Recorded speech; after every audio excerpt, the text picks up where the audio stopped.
exhibition. So this summertime that we have a special exhibition in Shanghai Museum. So the exhibition of the ancient Egyptian treasures has officially opened to the public and also attract a lot of visitors. And today we are very glad to be in the Shanghai Museum, and today we will take you to a tour to unveil the mystery of this exhibition.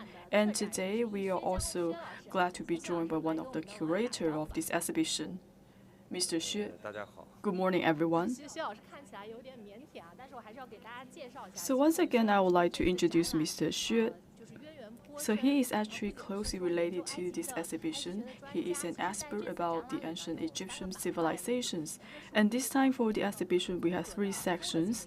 So we have a comprehensive area about the land of the pharaohs, and also we have the secrets of the Saqqara, and also we have a lot of civilization related to the ancient Egyptian treasures. And also for Mr. Xue, he is also engaged in the excavation work for the secrets of the Saqqara, and later on you can share with us about these stories. So when we talk about the Egypt, I believe many people are interested in it, and people may think of the mummies and also the pyramids. So actually for Egypt, it has a very long history. So for the visitors or audience, so any tips like for the visitors, because pretty soon we're about to start this live coverage. So for the exhibition, actually we need the interaction between the curators and the treasures as well as the visitors. I hope if you want to pay a visit to the exhibition, make sure you do your homework beforehand. For example, you have a basic understanding about the history of the ancient Egypt, so that you can have a better understanding of these relics. If you don't know about the history, so for some of the relics you may know, you may not have the understanding of these treasures. Because nowadays you could see a lot of publications, you can get access to the information about the Egyptian histories. So that for sure will give you a lot of treasures. And of course, if you watch our live coverage, you could have more understanding about the Egyptian history. So first of all, we could know like how many of the treasures, and also we may give you a very brief introduction about of these relics. We have the access to internet. You could have a basic understanding to know about all of these treasures. So this time we're honored to have the curator to join us. So later on, you can share with us some of your ideas on the planning of the whole exhibition.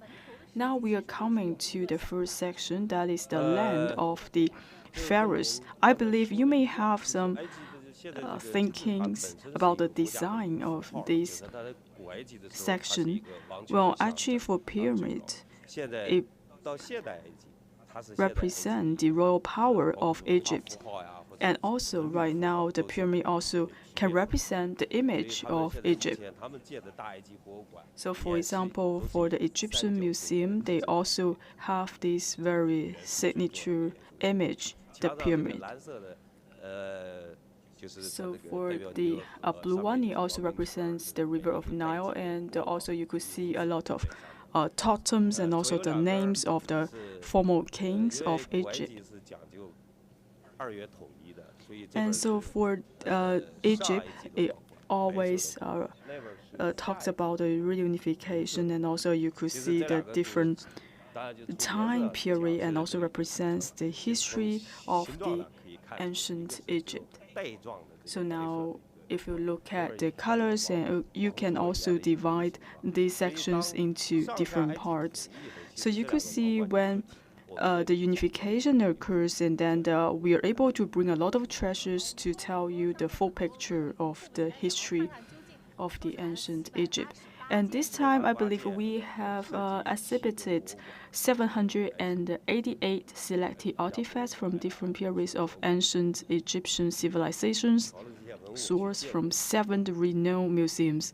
We have literally checked every one of them before the exhibition. Well, even though we talk about we have to have a study about the timeline of the Egyptian history, but still, if you look at this timeline, it's very sophisticated.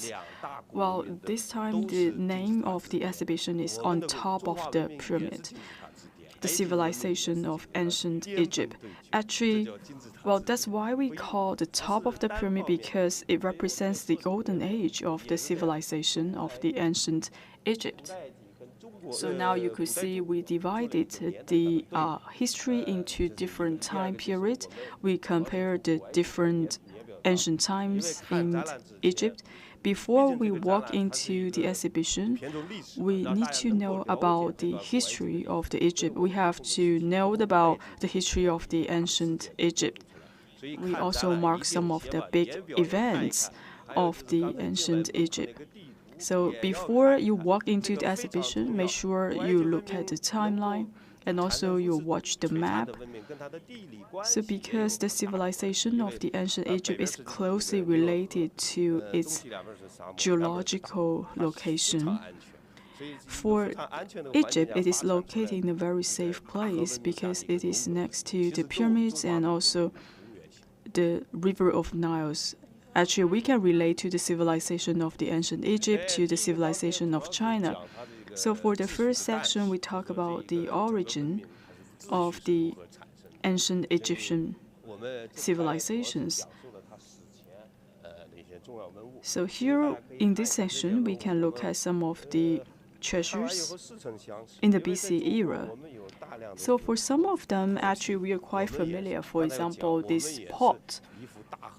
So as I've just mentioned that for China, we also focus a lot on the agriculture. That's why we have a lot of potteries.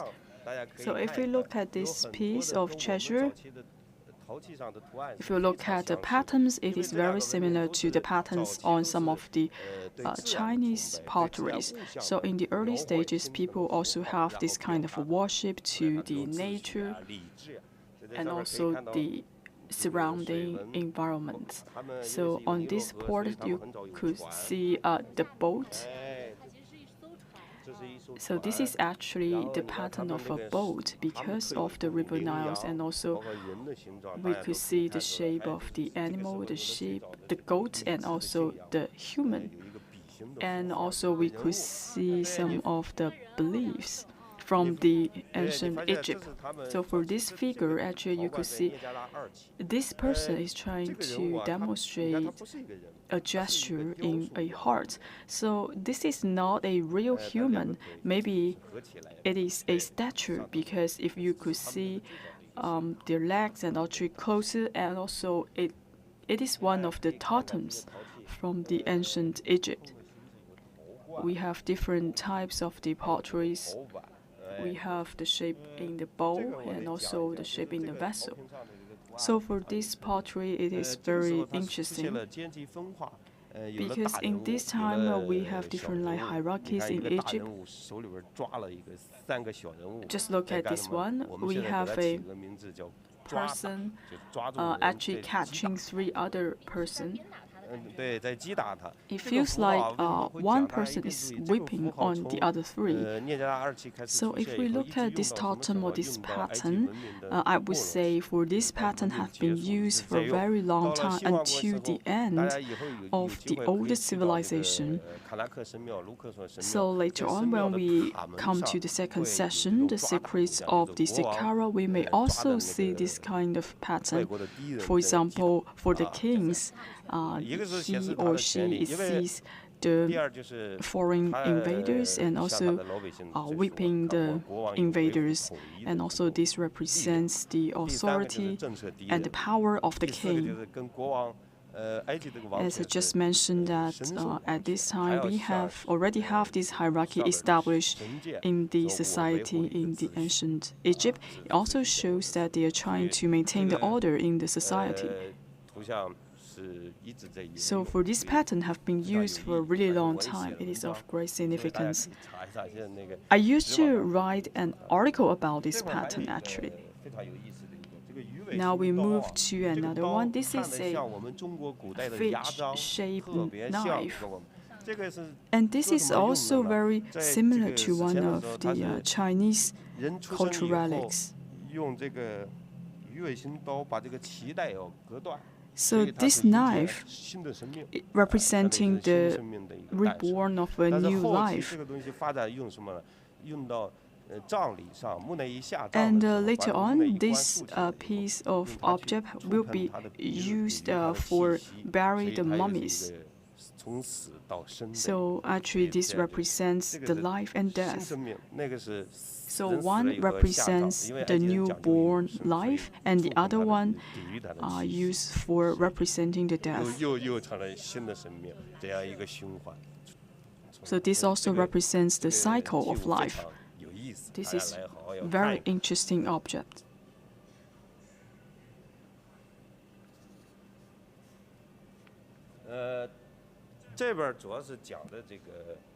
So on this side, we just talk about the royal power and hierarchy.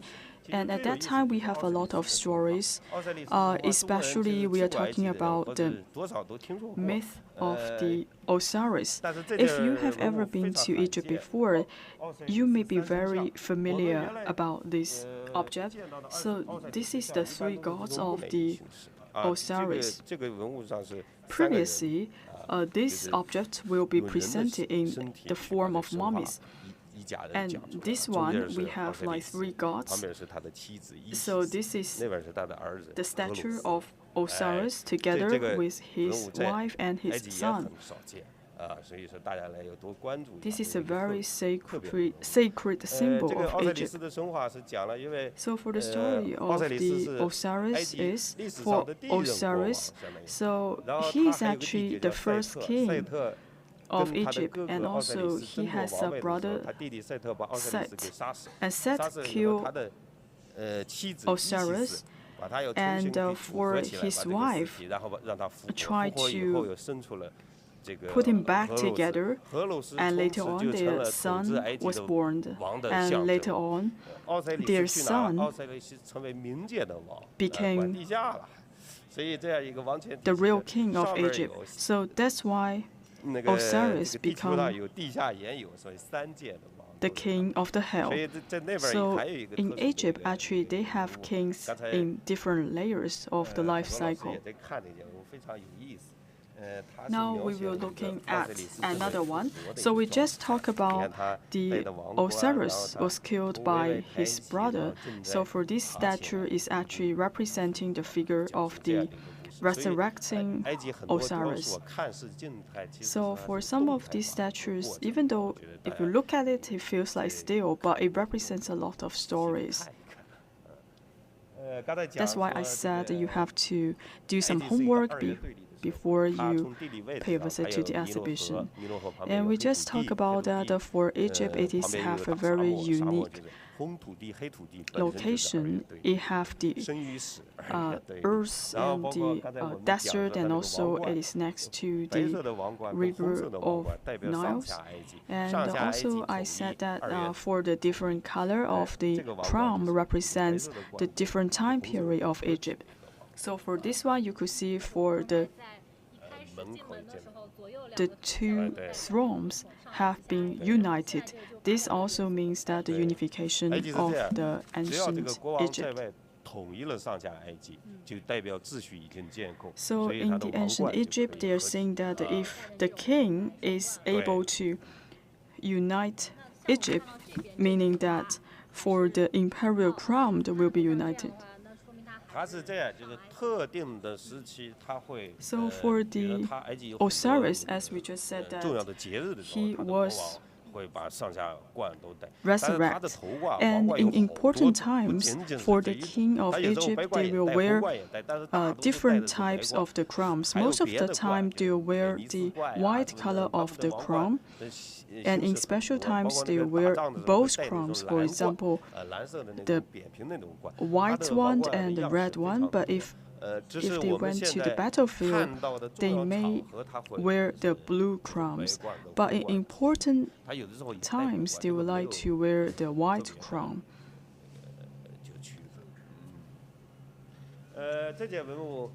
Now we move to the next one, and this one is also very unique.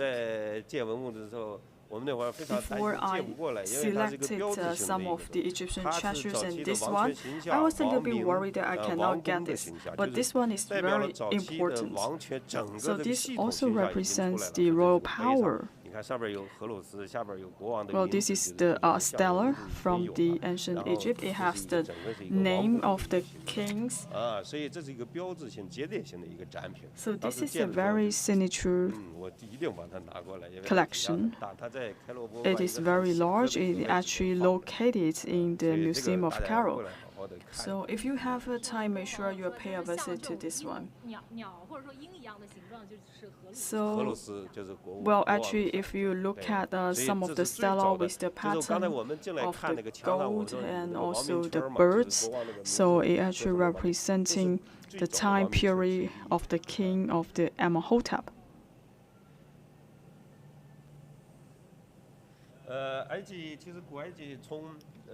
So for the ancient Egypt, in early times they have done a lot of the overseas trade.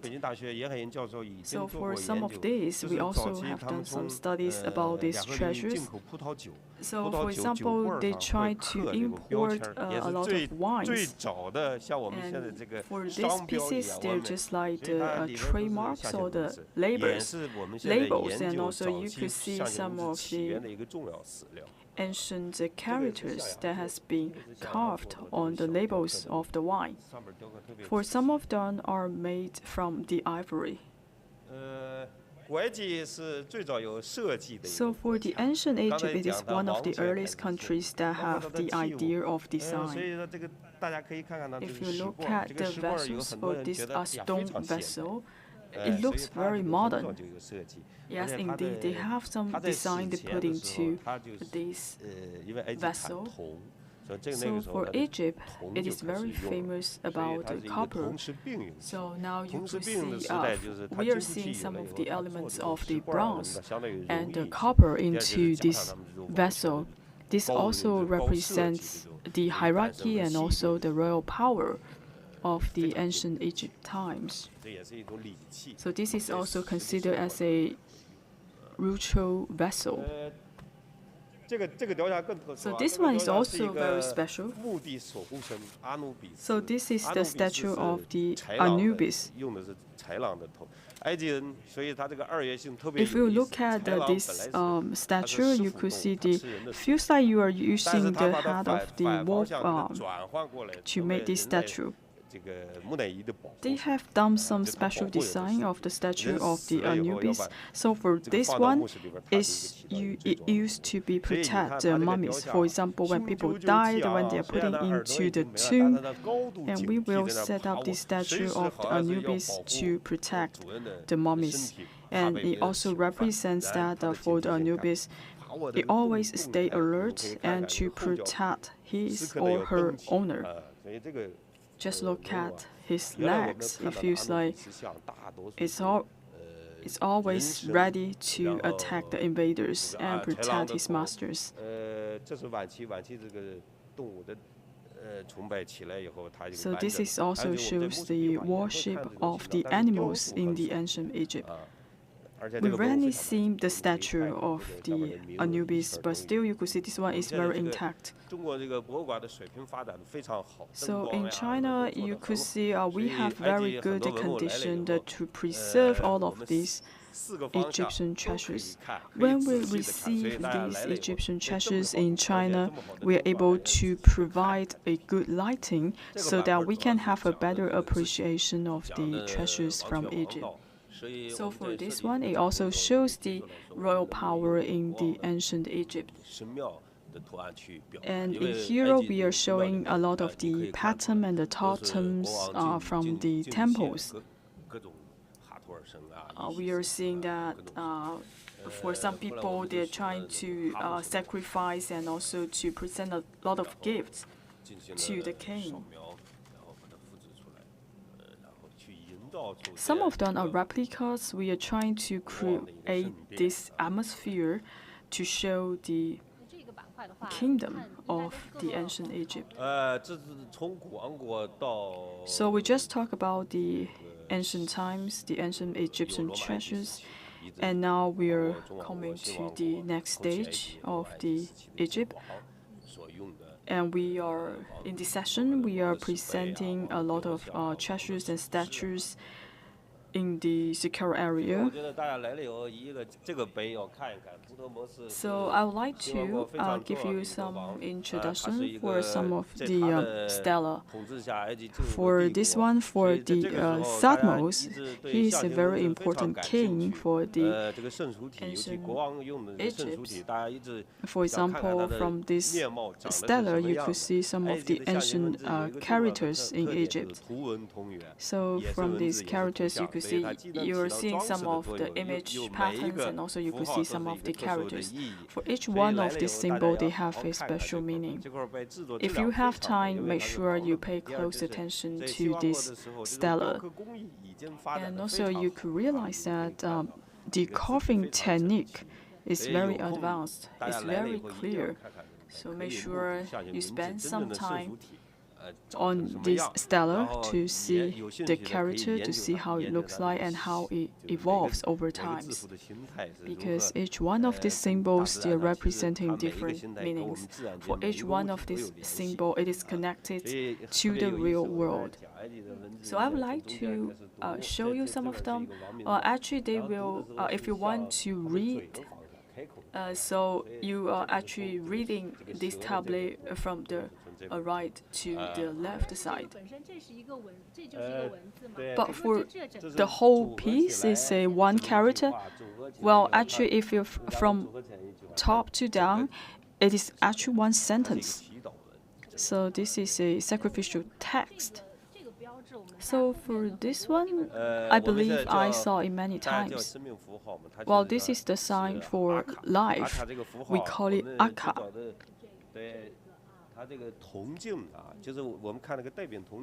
So for this one, we do see appears for many times.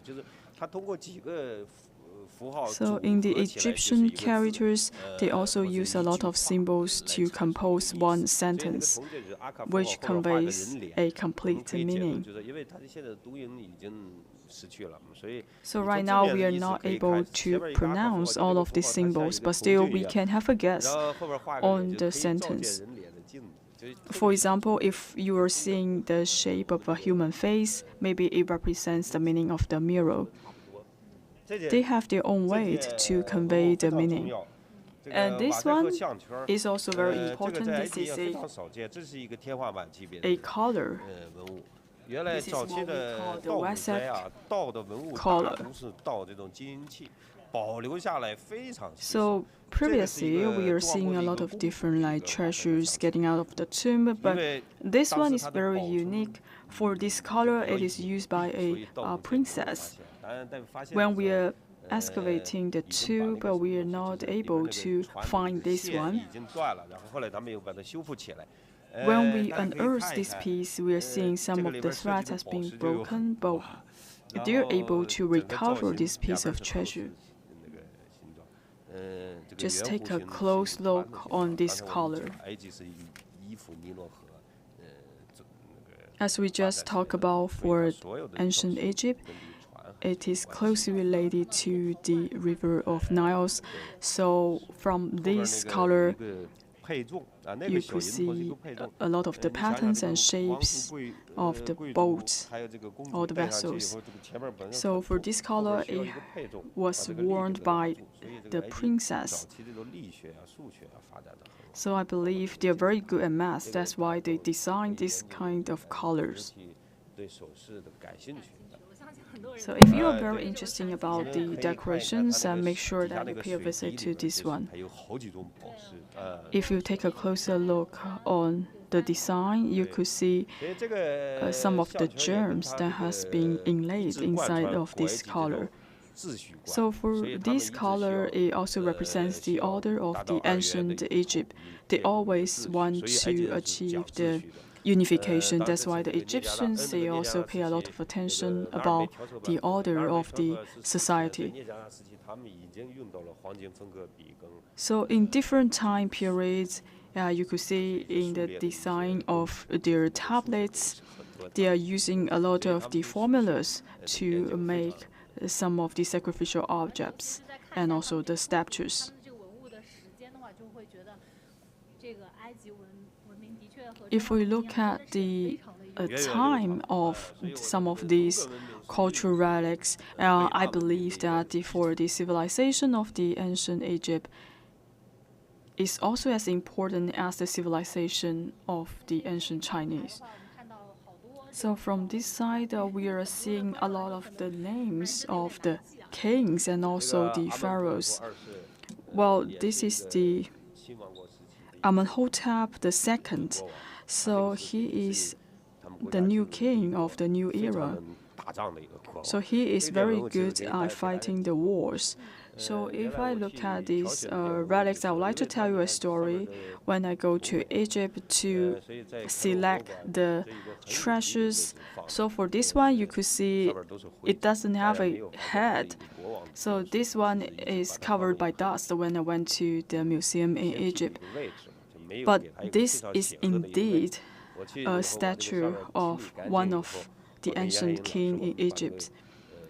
When I found this one, I realized that it is the Amenhotep II, which is a very important king in the history of Egypt. So that's why we decided to bring it back to China for exhibition. I believe after it returns to Egypt, it will become the highlight of the ancient Egyptian civilization. So actually, for some of the Egyptian museums, they have over, like, for example, 300,000 pieces of treasures. Maybe they don't pay a lot of attention to this one, but still it has a very good significance of the ancient history. Now I would like to show you another set of the relics. So for the ancient Egypt, for some of the statues, you could see they're all in a family. For example, husband and wife, and also the kids. Another interesting thing is, for some of the statues, you could see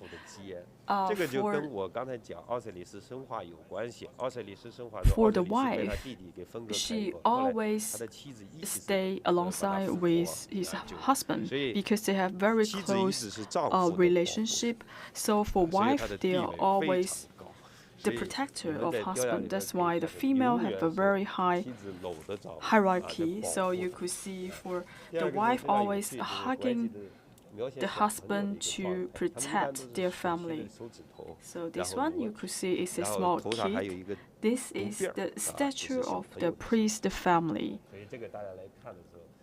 So this is a very typical statue of a family in the ancient Egypt. So for all of these statues, they also have a very high artistic value. So even though for some of these treasures has been excavated like 5,000 years ago, but still they have been preserved very intact. And for some of these statues, you could see, for example, the different ratios of the human body. I believe this also have a lot of significance for the modern studies. Now we move to another one. So except for the pyramids, like some people may pay attention to the ship, the vessel. This is what we call the solar vessel. So this is the solar vessel from the ancient Egyptian times. Even though it is a model, but still it is a model made out from the ancient times. So for the ancient magicians, they're saying that for their civilization was born out of the river of Nile. So that's why they created this solar vessel. So when we are picking some of these treasures, each one of them, they have like special meanings. So this one, it is a bread, it is a real bread. I believe this is at the later stage of the Old Kingdom. And the early stage of the New Kingdom, I believe it has thousands of years of history. Still, you could see the wheat. Because at that time, I think the technique is not very good, but still you could see the grains of the wheat. For the Egyptians in their burial civilization, so here we are trying to mimic one of the murals. So in this set, we are actually trying to simulate like how these people make bread in ancient Egypt. So after people died, they will also wear some of the burial objects into the tomb. For example, they will bring some of the belongings into the tomb. For example, the calves and some of the animals into the tomb.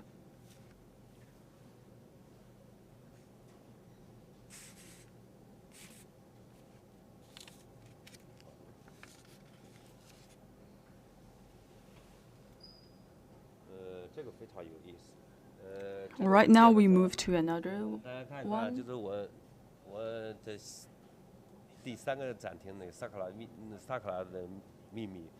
So soon we will be approaching to the secrets of the Sakura, and also we will give you more introduction about the pyramid. So one of the oldest pyramids in the ancient Egypt. And this also related to the king of the Amenhotep. So for Amenhotep, it used to be a myth in the ancient Egypt, because from this one you could see a combination of the wisdom and also the intelligence from this statue.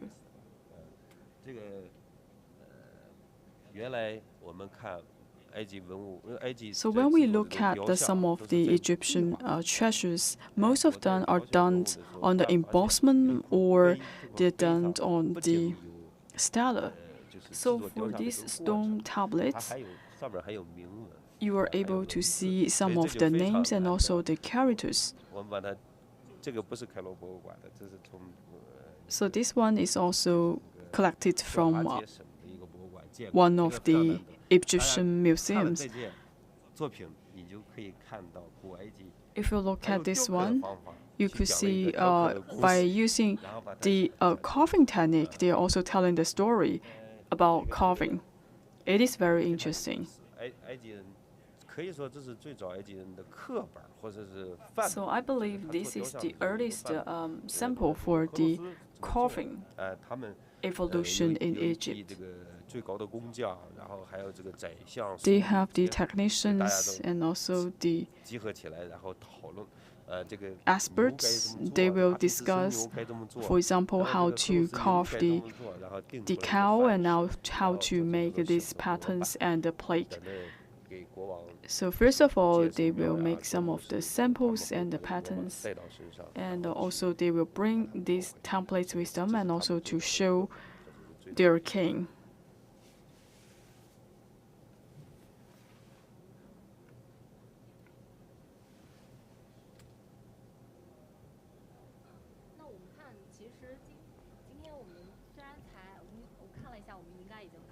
So actually we have talked a lot about the ancient civilization, but still we are just visit a little bit about this exhibition hall, so we have to speed up.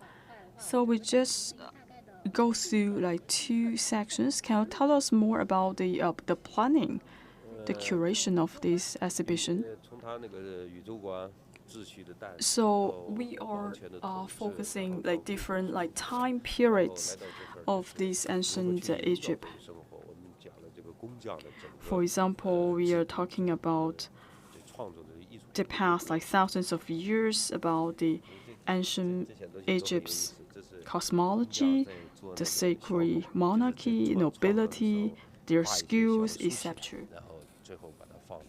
And here we are showing some of the burial patterns, and you also see some of the mummies of the animals.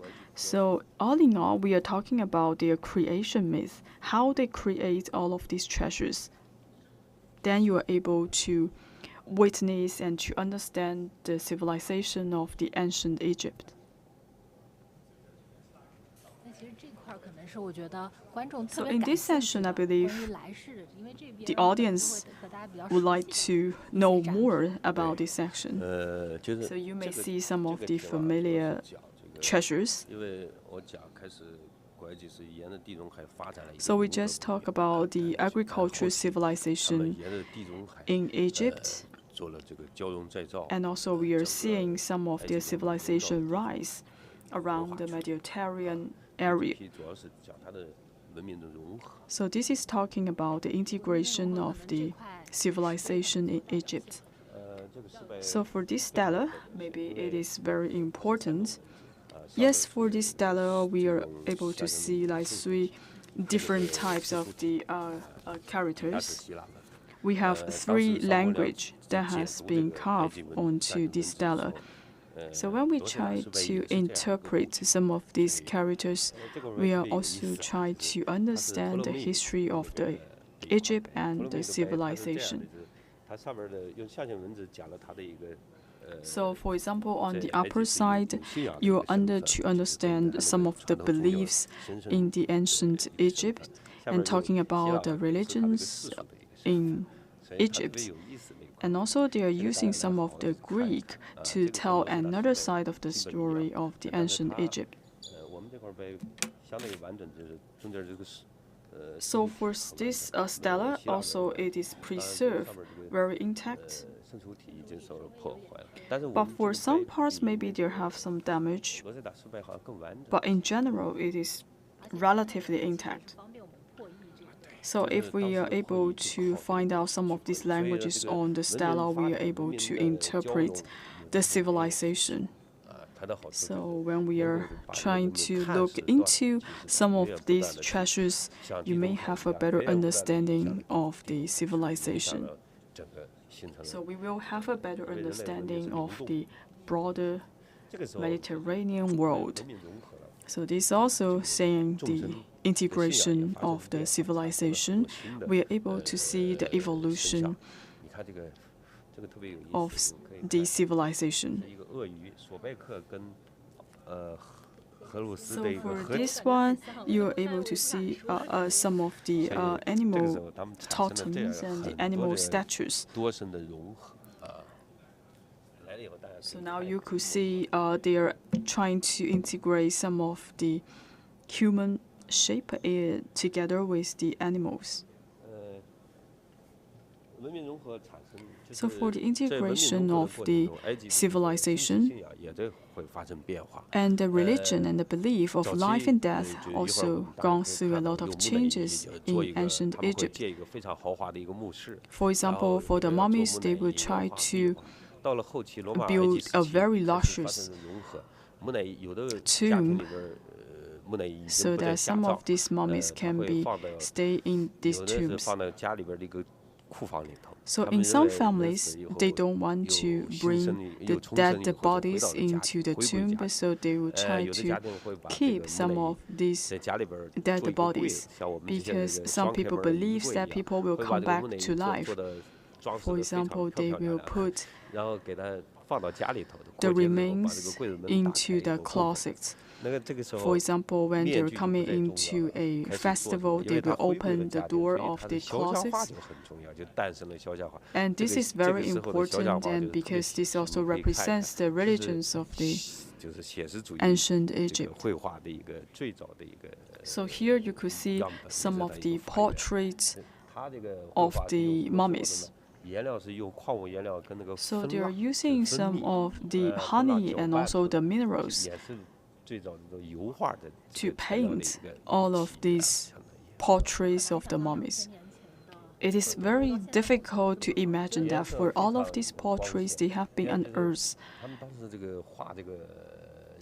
and also it has over 2,000 years of history, but still they are preserved in a very good condition. I believe they have to spend half a year or 1 year to create all of these portraits. So in the ancient Egyptian times, when people pass away, and they will try to hire a painter, and also they will describe the features of the person that passed away, and then the painter will try to do the creation.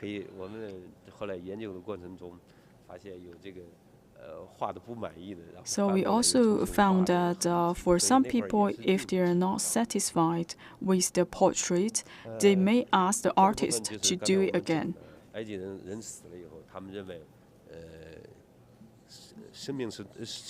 For the Egyptians, they always saying that for the death is actually eternal. And also they believe that when people passes away, and then they will live forever. So that's why they will build a very huge tomb, because they think that with the burial ceremonies for all of these people who pass away, they will come back to life again. So actually, in the Chinese civilization, we also have the belief and the religion about this civilization.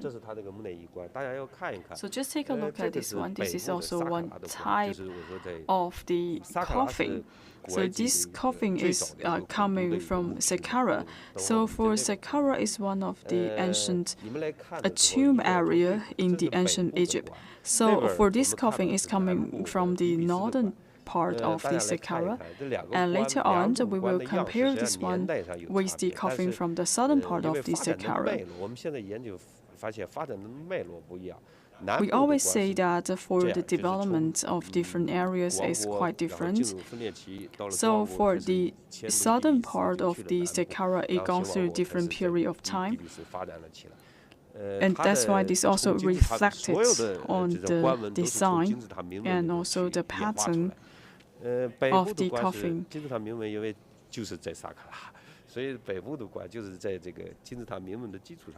In the northern part, it actually evolved from the southern part of the coffin of the Saqqara. If you look at the patterns, and also the language is quite different. If you look at the patterns, you could see it's very colorful and elegant, and also showing the royal power. And in the southern part of the Saqqara, the coffin is quite different because it has gone through a difficult time for unification. So in the ancient times, maybe the language also, they are not using the same language. So for the artists, they have to redesign the coffin, and the coffin is different. Just look at this one. It's very luscious, right?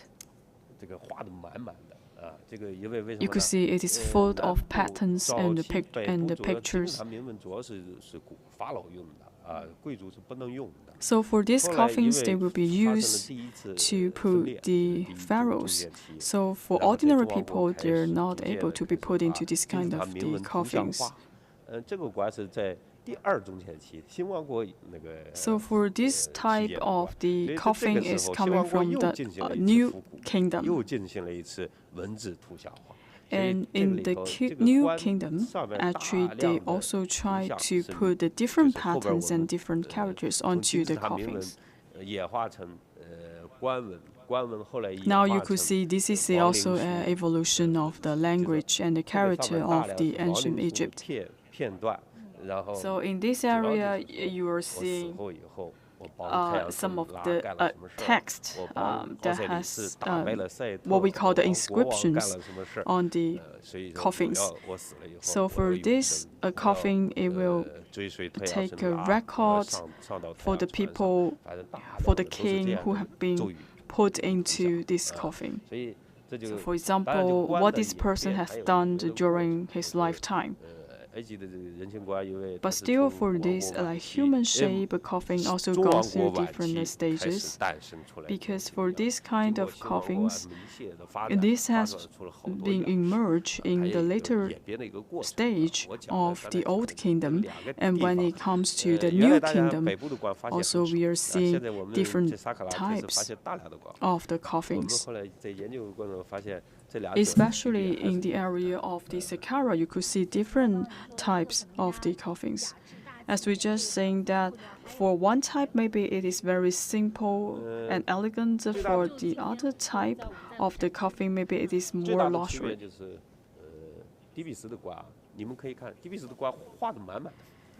Just look at this one. This is from another stage of the ancient times. It is very colorful. It is full of patterns.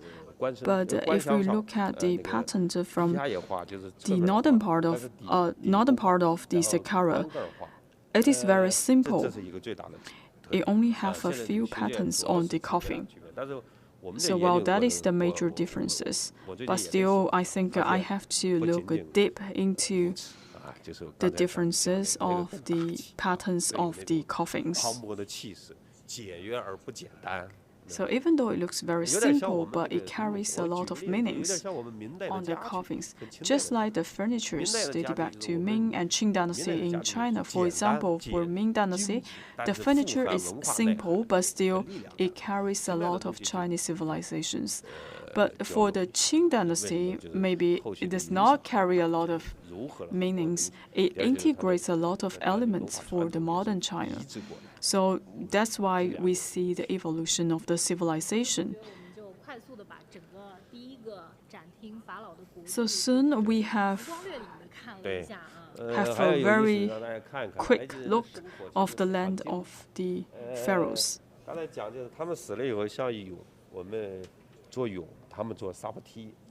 And also, I would like to show you another one. This is a box, a wooden box, and the subtis. So for the subtis, it's also used to be the burial belongings for the people who pass away and will be brought into the tomb. This is very interesting subtis. So for this one, it is actually the cover for the toilet back in the ancient times in Egypt. So this is very interesting, right? This is a seat of the toilet. You see the hygiene, and also if you look at the shape, it's very similar to the modern ones. And I just said for the power of women, they are very high. Especially you could see a lot of the cosmetics and also some of the decorative objects for the women in Egypt. You could see this is a set of the cosmetic sets, the makeup tools, and also you are seeing a lot of the gems that has been inlaid into some of these tools.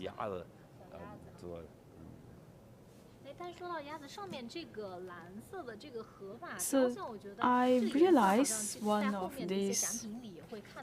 This one is quite special. So for this one, it's actually in the shape of the representing the pattern of the set. So in the past, we don't see a lot of the Senate game board, and also this one is very intact. This also representing the change of the allegiance. And then the hippopotamus has become a protecting god for Egypt.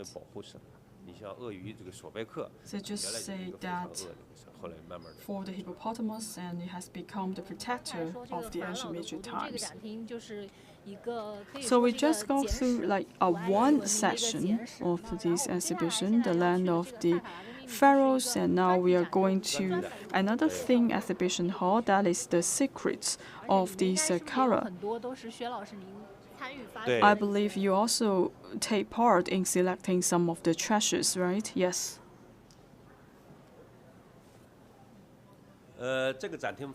So in this exhibition hall, it is closely related to China because for Saqqara, it is the ancient capital of Egypt, and also you have the largest size of the tomb area. In the tomb area, you would find the earliest pyramid in Egypt. So just take a look at this map. So for this map, we work together with the Egyptian archaeological team to draft this map. So actually, I just came back from Egypt. So in this area, the situation is quite tough because the temperature is very high, up to like 46 Celsius degree, and we're also working in the desert. It's very hot indeed because the temperature can rise to 70 Celsius degree or even above. So this is the remains of the Bayset temple. So actually, you are seeing some of the remains of the temple of the Bastet. And below the remains, we're able to unearth some of the potteries, and also we are able to unearth a lot of the coffins of the mummies. It will reach up to 7 to 8 layers of the coffins. So all in all, they're able to excavate over like thousands of the coffins. So the Egyptian team, they're the front line. So they will do the excavation, and we will do the clearing work, and we also number all of these coffins. And also we try to scan some of these coffins and take photos of those coffins. And later on, we will also try to do some analysis and research of some of the ancient treasures. And the last stage is to put it into words and make some publications, so it could be served as a research materials in the future. So here we are seeing some of the treasures that has been unearthed from the Saqqara. As I just mentioned, for the Saqqara, it is one of the oldest tomb area in Egypt. In the later stage, many people will try to go there to do a lot of the sacrificial activities in Saqqara. That's why we are seeing some of the worship of the animals. For example, as I just mentioned, we have the temple dedicated to Bastet and also temple dedicated to animals. So in this section, we are seeing a lot of the mummies and also the statues of the animals. And this also relevant to the later development of the ancient Egypt, also including the invasion of the foreigners. So from that time, people are getting used to worship the animals.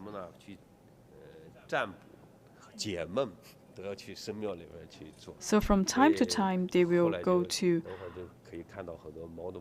the temples, and also they are trying to pray for auspiciousness. And later on, we are able to see a lot of the treasures in the shape of the cats. So actually, back in the Old Kingdom, the ancient Egyptians worshipped the animals. For this one, it is a mummy's coffin for a calf. So inside of this coffin, maybe there is a mummy, an animal mummy inside of this coffin. This is a cow-shaped coffin.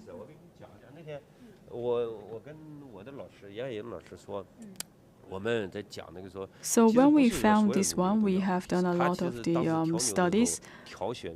So actually, not all the animals can be put into this animal coffin. So for this one, it's very special because here, just take a look at the head of this cow. It is in the shape of the diamond. And also, if we look at the horns, and also you could see there is a certain degree.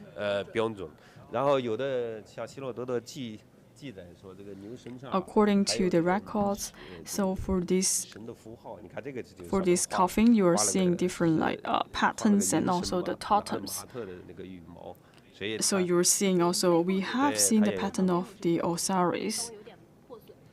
Even though it is not quite clear, but you could see some of the sacred patterns. So not all the coffins will be selected as a treasure.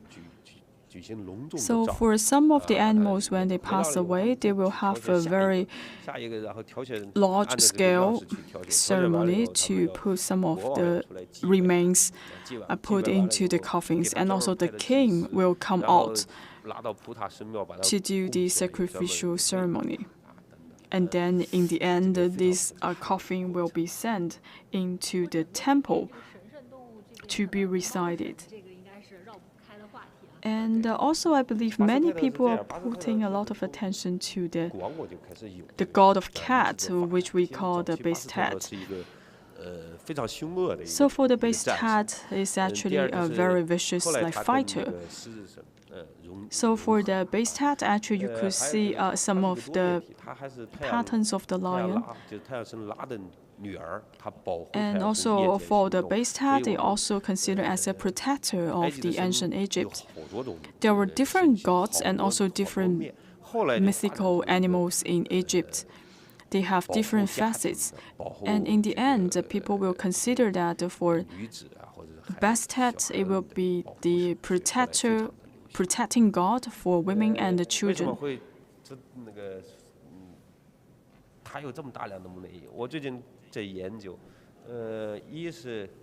So why we have so many figures of Bastet or so many cats as considered as the treasures in Egypt? Because cats have been existing for thousands of years. They have a very special role in the family. For example, they will catch the rats, they will try to protect the crops. And in the end, with the evolution, it becomes the god to protect the women and the children. And also for this bronze cat, and also for this bronze statue, it also considered as a coffin. So inside of this coffin, maybe it also has a mummies of the cat. So you could see this is the statue, the sitting statue, and also with the X-ray. So for cat, they are considered as the Bastet, the god of cat. So if a cat died, so for the whole family, they will mourn. And also there is a special ceremony to commemorate the cat. For example, for the family, they will try to remove the eyebrow. So that is special tradition to worship the Bastet. So that is one side of the story about the Bastet. So for the ancient Egypt, and people would like to keep pets. So except for the cats, they will also keep dogs as pets. If the dog passes away, not only they will remove the eyebrow, they will try to shave their hair to make sure that they pay enough respect to the animals. And also they give special names for the dogs. For example, they will call the dog the loyal dog. If they run fast, they will call the dogs like 001, etc. So, and also when the animals die, they will also make to make all of these animals into the mummies and then to send them to the temple dedicated to the animals. And from time to time, they would like to put the dead animals together with their owners and put it into the coffin. So during the New Year and also for the ancient Egyptians, they would like to create the different statues for the Bastet. It just feels like it becomes a protector for the women and children, and it will become the amulet for the local people. Well, actually, for the cats, they also have different hierarchies. For some of the cats, they have their own coffins. So, for example, on the left side, these are the mummies. For the right side, well, you could see they're covered with the coffin. So, for these cats, they have a owner or master, and they also enjoy a very high level of the hierarchy and also high hierarchy in the society. Because generally, for the cats, they are not go together with the coffin. And also for the coffins, you could see they are using the imported wood to make the coffin. So now you could see for these cats, they have a very high social standard. If you look at the wood, all of these are imported wood. You could see for the owners or the master of the cats, they really respect their cats. Or these cats already have a very high level of the social hierarchy. And we just talked about for the coffins in the human shape, and this time we are also able to see a lot of the Egyptian treasures. And this time we are actually bringing 10 sets of the coffins from Saqqara. Actually, I personally visit Egypt to bring the 10 coffins back to China. For this one, it is a painted coffin. It is very special. You could see it is quite colorful. And this is the first one we have chosen. And later on, we also pick several different types of the coffins. We try to pick different types of the coffins so that we could have a full picture of the evolution of the ancient civilization of Egypt. So for the 10 coffins, so we try to interpret the character and the languages. And also I already write an essay on these coffins. If you are interested, just Google it. And you could have an understanding about the languages and the inscriptions on the painted wooden coffin. In general, for the inscriptions, it will tell you the story about the person inside of the coffin and also their history of his family. And just like the ID card for the Egyptians, in the ID card, not only you could see their names, and you could also see their family tree, for example, the names of their family members. For example, you're able to see some of the sacred words like from the Osiris. So in the end, for the inscriptions, they are trying to pray for eternity. And another feature for the coffins of the Saqqara, inside of the painted wooden coffin, you could see the face presented like different color. For this one, it is in the green face. And also we're able to see like different colors of the face on the coffin. So maybe we have to take some time to understand more about the design of the coffin. So you could see for these different wooden coffins, it has different decorations. So for this one, it used different patterns.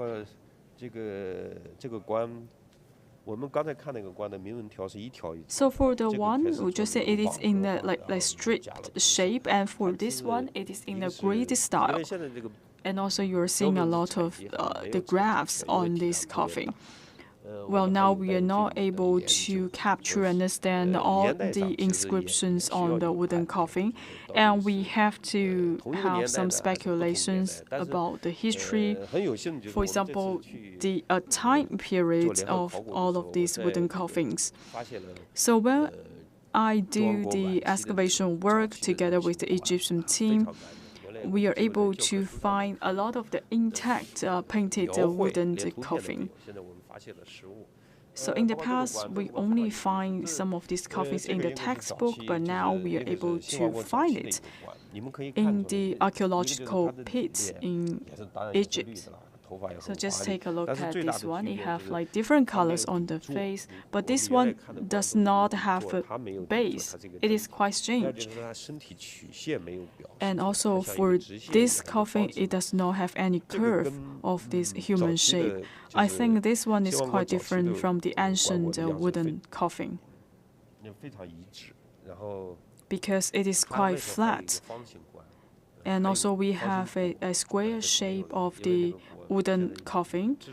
But some of them, maybe it is not easy for preservation. We are not able to bring it to China this time. So all in all, we have different types of varieties of the wooden coffins. If you are interested, you could have a check on the internet to understand more about the histories of the wooden coffins. And for this one, you could see it is golden coffin. It is quite large in size and very wide in the breast, and also it has a very solid base. So for the base, you could see it is very steady and strong and closely stuck to the feet of the human shape. And this one, after our scanning, actually we have like 3 types of this coffin. I believe this one has already realized mass production in ancient Egypt. They are using a special techniques to make sure that for the coffins will not deteriorate. For this coffin, you could see the color of the face is different. It is very similar to the color of our skin. For this type of coffin, when we open it, you may see a very beautiful mummy. And this one, if you just look at it on the outside, it's very simple. But if you want to unfold it or open it, it is quite luxury inside. For example, for some of the owners or mummies inside of these coffins, they will wear the golden mask. It's very fancy, decorated inside of the coffin.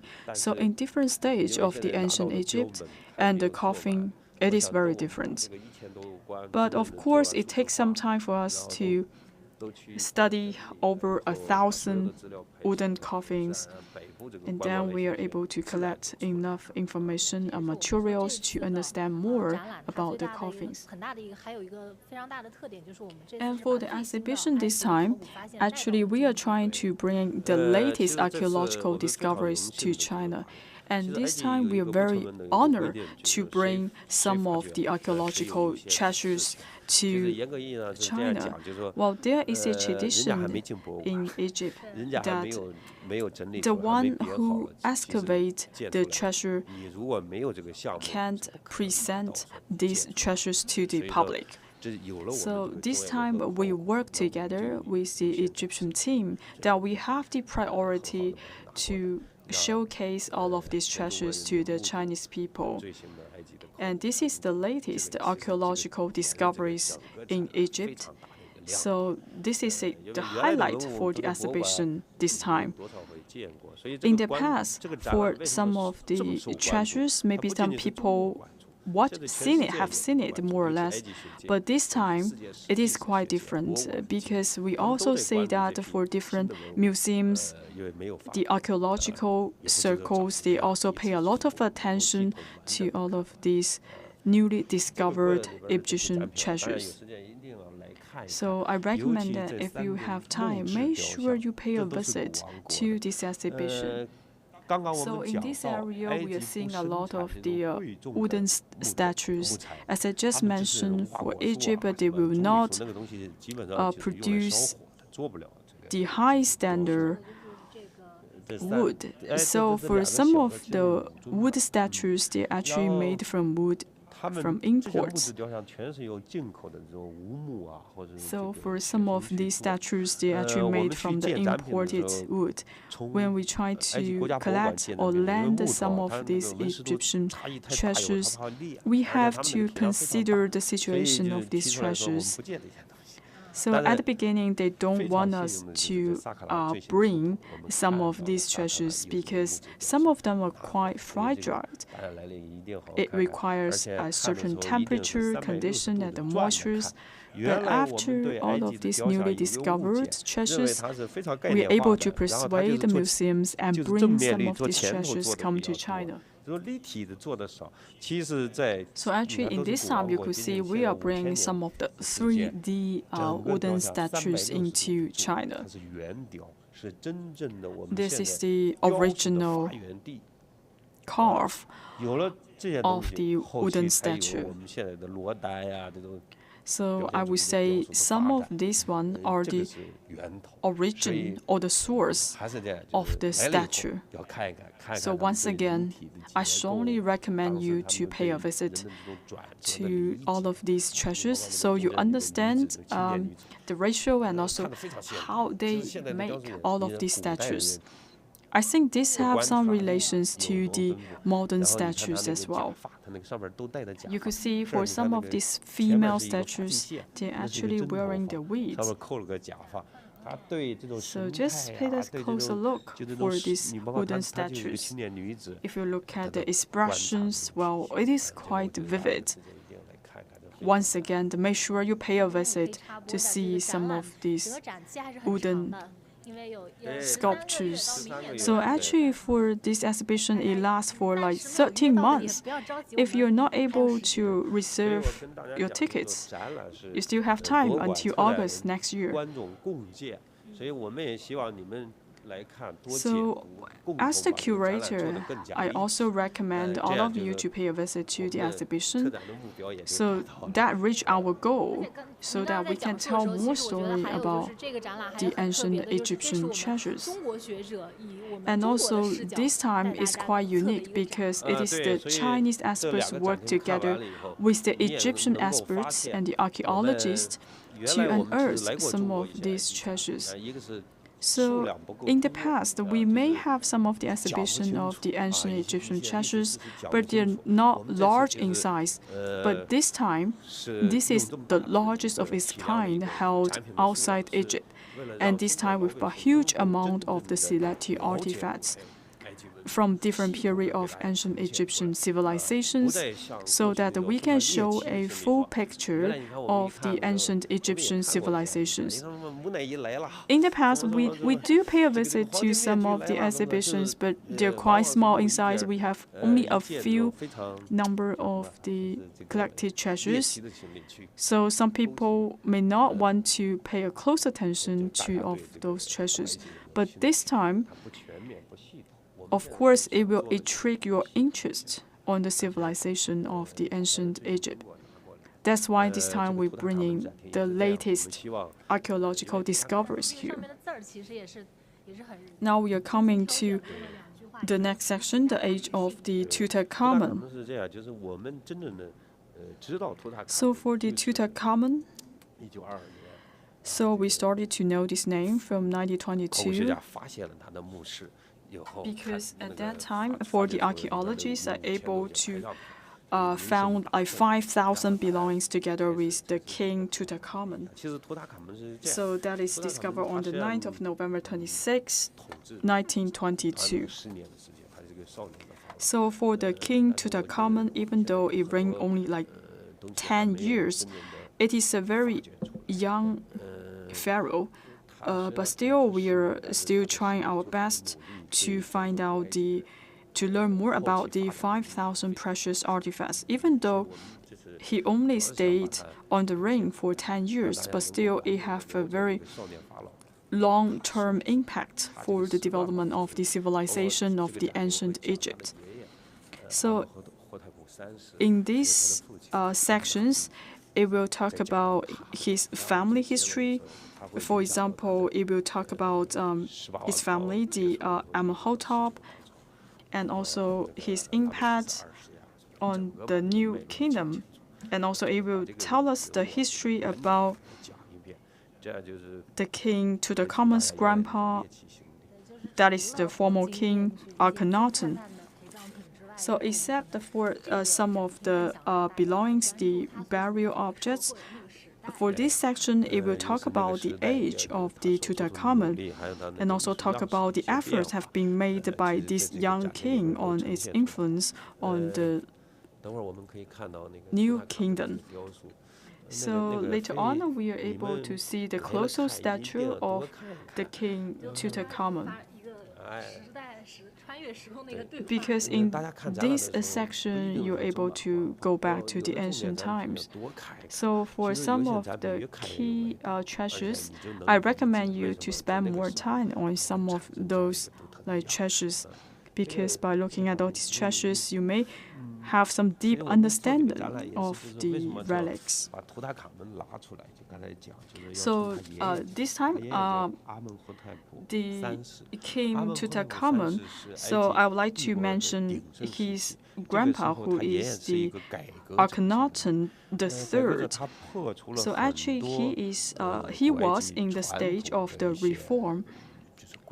So he actually broke a lot of the conventions of the ancient Egypt.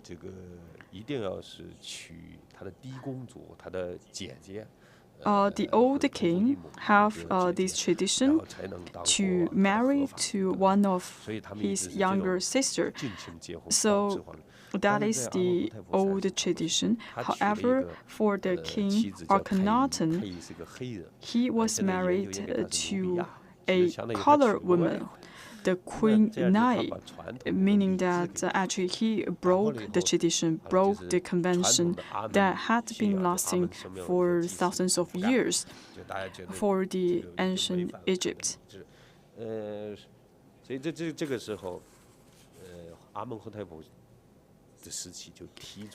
And also in the age of the Amenhotep, he also raised a new concept that they need to do this reform.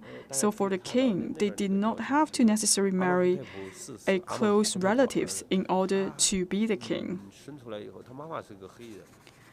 So for the king Akhenaten, his son is a colored person, while he looked quite different compared to the previous princess. For example, his ears and also his nose is quite different from the Egyptians. And for the Egyptians, they think this one is a foreigner, not a native Egyptian. So from this area, actually, you could see a colossal statue of the Queen Nai. And even though it has been beautified, but still you could see some of the different features of this colossal statue of the queen. Also, I would like to recommend you some more burial belongings. For example, after the king Akhenaten married to the black woman, and he tried to give the power to the queen. So this is a wooden chest decorated with gold, ivory, and finish, and also with some of the inscriptions of the Amenhotep III and the Queen Tai. So you could see the ivory, the gold, all of these were sacrificed and devoted to Amenhotep III and the Tai. This also shows that for this couple, the king and the queen, they are making their best efforts to fight for the tradition. Now we are going to another section of the exhibition. So in this area, we have only a few treasures. Also, we want to create the vibe for the change of the religions and also in the reform area. So right now in Egypt, you could feel, for example, the desert, etc. And in this area, we're actually devoted solely to the king Akhenaten because he is the one who dared to break the tradition. And also he gave a lot of influence to his son, who is the king Tutankhamun. So this figure is actually the father of the king Tutankhamun, the king Akhenaten. So you could not just look at the figure, the statue. I recommend that you could read some of the literature that has been written by the king Akhenaten. Because he have done a lot of reforms. And also he said if he want to pay tribute to the god, they don't need to hold a special ceremony.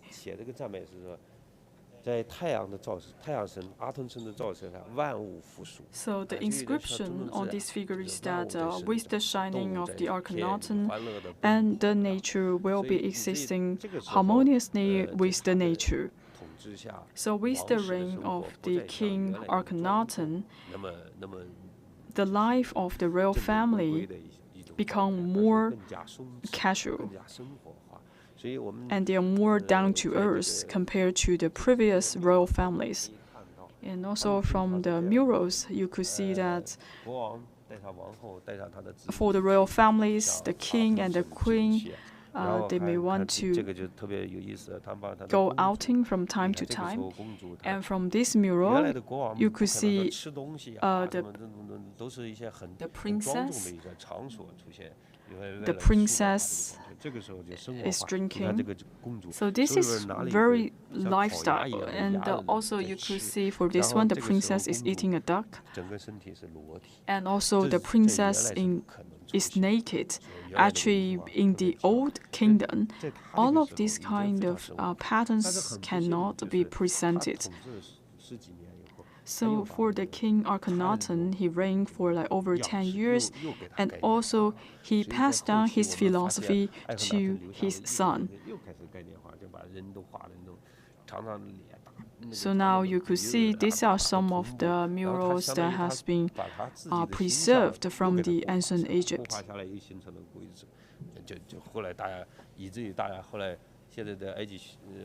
So now you could see people with long hair and also the long hands, and people may have different interpretation about these patterns.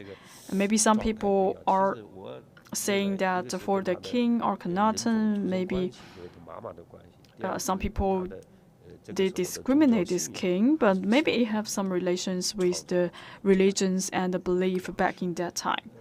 So all of these elements may lead to the creation of these murals. Well, due to the time limits, we are coming to the very last one. So this is the colossal statue of Tutankhamun. Maybe you can tell us more and give us more details about the Tutankhamun. So for the colossal statue of the Tutankhamun is the key for this exhibition. This is very precious in nature, because I just tell you a tiny bit of the story about the Tutankhamun, because in the tomb we are able to find 5,000 belongings in his tomb. So we are not sure who prepared these belongings with him, because he is a very young king. Based on the murals, we may speculate that for some of the belongings, and including the golden mask, maybe all of these belongings are prepared by others for the king Tutankhamun. Because if we look at the inscriptions, for some of the inscriptions are related to himself, but some of them maybe are related to other people. Actually, for this colossal statue of Tutankhamun, it is directed and designed by Tutankhamun and his team.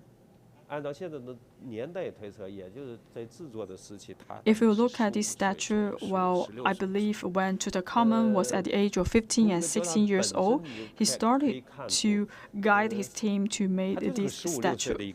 So if we look at this statue, well, Tutankhamun appears like 15 or 16 years old, because it looks very young. And some people may speculate that, well, it looks like a woman. But for Tutankhamun, he was quite young, 15 and 16 years old.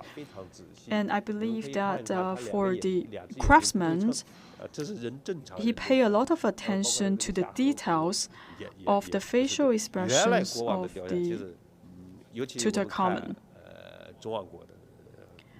Especially if you compare his statue with others, well, it is quite different. His facial expression is quite vivid, and also if you look at the muscles, you could see he is quite unique. So for Tutankhamun, you could see for the statue, it has he's not as fit as the previous king, because this is also a tradition passed down by his father, Akhenaten.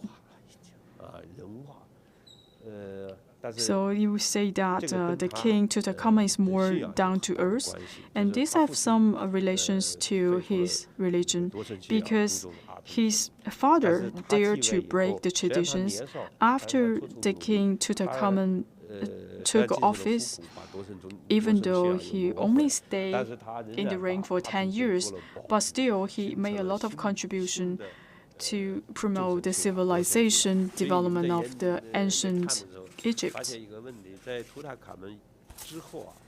So actually, after the period of the Tutankhamun, you could see for some of the treasures were made with gold. And he is more likely to use colors to make some of these treasures. So this is quite unique and different. So actually, for this colossal statue, it is a combination of the traditional and modern times. Well, due to the time limit, we only have a sneak peek of this exhibition, even though we spent already 1.5 hours to do it.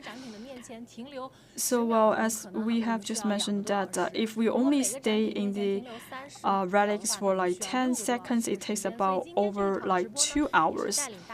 But we only have limited time to do the live coverage. So we just like quickly view some of these exhibits, and also we give you some of the highlights for some of the treasures. If you have time, make sure you pay a personal visit to the Shanghai Museum. So in the end, I will also give you a shot on the statue of the Tutankhamun. See you next time.